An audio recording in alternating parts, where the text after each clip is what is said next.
안녕하세요. 이번 시간에 소개드릴 책은 그로킹 딥러닝입니다. 그로킹이란 단어가 생소해서 제가 찾아보니까요. 네이버에 이해하다, 공감하다라는 뜻으로 나오더라고요. 그래서 이해하는 딥러닝, 공감하는 딥러닝으로 해석을 해볼 수 있을 것 같습니다. 저는 지금 이 책을 빌려서 보고 있고요. 이 책은 최근에 나온 책은 아니고 2019년 12월에 출판된 책입니다. 저자는 구글 딥마인드 리서치 데이터 사이언티스트, 굉장히 대단하신 분이 책을 써주셨네요. 너무나 감사드립니다. 한국 분께서 박상현님께서 옮겨주셨습니다.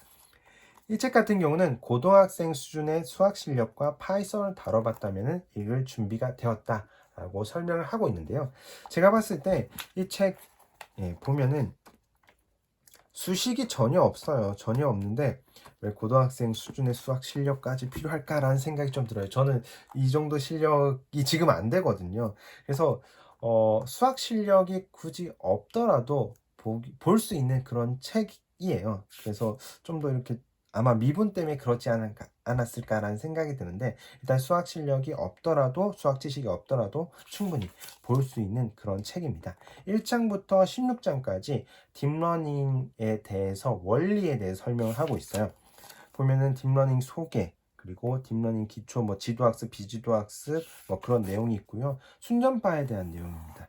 그리고 경사하강법 어떻게 이렇게 찾아나가는지, 그리고 이미지에 대한 내용과 자연어에 대한 그런 내용들을 자세하게 설명을 하고 있는데, 여기서는 파이터치나 텐서플로처럼 프레임워크를 쓰는 건 아니에요. 프레임워크 없이 원리를 밑바닥부터 설명을 하고 있습니다. 저는 이 책을 읽으면서 어떤 책이 계속 떠올랐냐면요. 이 책이 계속 떠올랐습니다. 밑바닥부터 시작하는 딥러닝 2. 딥러닝계의 베스트셀러죠. 이 책 1, 2, 3까지 있는데요. 이 책도 마찬가지로 텐서플로나 파이터치 그런 프레임워크를 쓰는 게 아니라 밑바닥부터 순전파, 역전파 이런 식으로 구현해 나가면서 책을 설명을 하고 있거든요. 두 개를 살짝 비교를 하면은, 난이도 먼저 말씀드리면요. 난이도 같은 경우는 이 책이 좀 더 쉬운 편인 것 같고요. 이 책이 좀 더 중급 정도로, 중급이라고 표현할 수 있나? 좀 더 높은 편이 아닌가라는 생각이 들고요. 이 책 같은 경우는 그 수식도 꽤 많거든요. 그래서 이 책을 이해하는 데 있어서는 이 책보다는 좀 더 이렇게 난이도가 있다라고 설명을 하고 싶고, 이 책을 이해하셨다면 굳이 이 책까지 보실 필요는 없을 것 같고요. 이 책을 보는데 좀 어려움이 있었다. 그러면 그로킹 딥러닝을 보고, 그리고 밑바닥부터 시작하는 딥러닝을 보는 게 어떨까라고 생각을 해봅니다. 저는 크게 책을 두 가지로 나눠요.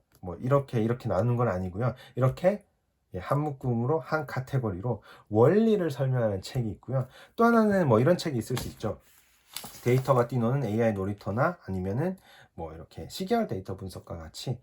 이 책은 어떤 특징이 있냐? 이런 책 같은 경우는 학습을 하고 나면은 바로 써먹을 수가 있어요. 여기 있는 예제 코드들을 사실 대회나 아니면 데이터 분석을 할 때, 머신러닝 딥러닝을 할 때 바로 써먹을 수 있는 장점들이 있거든요. 여기서 지금 오늘 소개드릴 책은, 그로킹 딥러닝 같은 경우는 바로 쓸 수 있는 그런 책은 아니고요.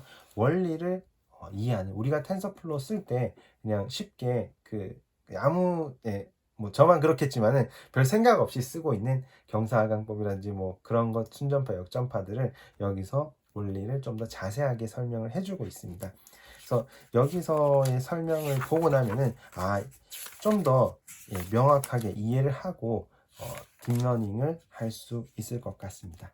이 책의 가장 큰 특징은 이렇게 그림으로 지금 설명이 되어 있는데요. 이 그림이 앞에서만 쉽게 설명하기 위한 그림이 아니고요. 뒤에서도 똑같이 계속 그림이 나와요. 보시면. 이 두 가지 그림이 계속 나오고 있거든요. 그래서 글을 읽고 우리가 이해하는 것도 있는데요. 이렇게 그림을 보고 이해하는 부분이 꽤 저는 크다고 생각을 해요. 그래서 입문자들이 봤을 때 사실 코드 보고 한 번에 이거는 이런 코드구나 라고 이해하기 쉽지 않거든요. 코드 안에 반복문 들어가기 시작하면은 막 갑자기 머리 아파지고 한눈에 안 들어와요. 막 자세히 쳐다봐야 되거든요. 근데 이렇게 글이 있고 그림이 있다 보니까 좀 더 이해하기 쉽게 만들어 놓은 그런 책인 부분이 특징이고요. 또 하나 같은 경우는 그 글을 쓸 때 비유를 적절하게 잘 해놓은 것 같아요. 예시도 야구 같은 뭐 예시를 통해 가지고 설명을 막 해놨는데요. 이런 글이 문장이 생각나요. 첫맛은 쌉쌀하지만 뭐 뒷맛은 깔끔한 뭐 이런 문장도 있었는데, 아마 처음에 학습할 때는 좀 어려움도 있고 벽이 있지만은 계속해서 공부를 하면은 좀 보람찰 거다라고 저는 받아들였는데요. 그런 식으로 비유를 적절하게 이렇게 써서 어, 예, 설명을 해놨고요. 그리고 뭐 야구에 대한 예시로 인풋을 넣었는데, 승패율, 뭐 관중수, 뭐 이런 것까지 이해하겠는데 발가락 개수?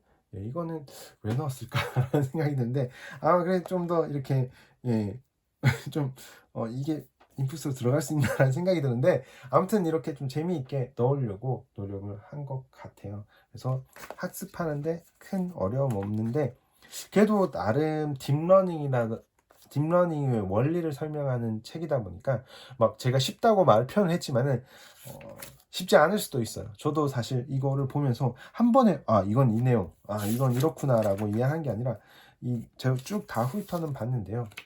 이해 못한 것도 그냥 일단 스킵을 했습니다. 스킵을 하고 다시 한번 보려고 지금 생각을 하고 있고요.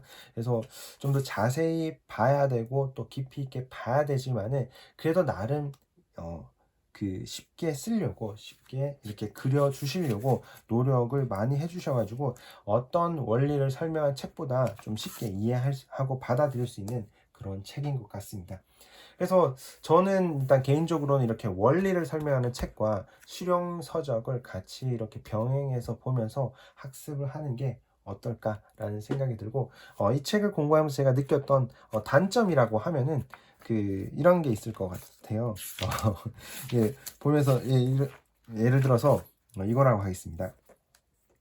타이핑하기가 되게 귀찮잖아요. 사실 작성하면서 공부를 해야 되는데 타이핑하기 귀찮아가지고 이제 GitHub 들어가서 코드를 다운받아서 이제 실행을 시키려고 하는데, 이 코드에 대한 넘버링이 없다 보니까 사실 이 코드가 어딘지 위아래 계속 넘기면서 막 찾게 되더라고요. 그런 부분이 좀 불편한 부분이 있었어요. 학습을 하는데, 학습을 못하는 건 아닌데 찾는데 좀 불편한 부분이 있었고요. 그 외에는 너무 잘 되어 있는 그런 책인 것 같습니다. 그래서 나온 지는 조금 됐지만은 그래도 굉장히 유익하게 저는 이렇게 지금 보고 있고요. 예.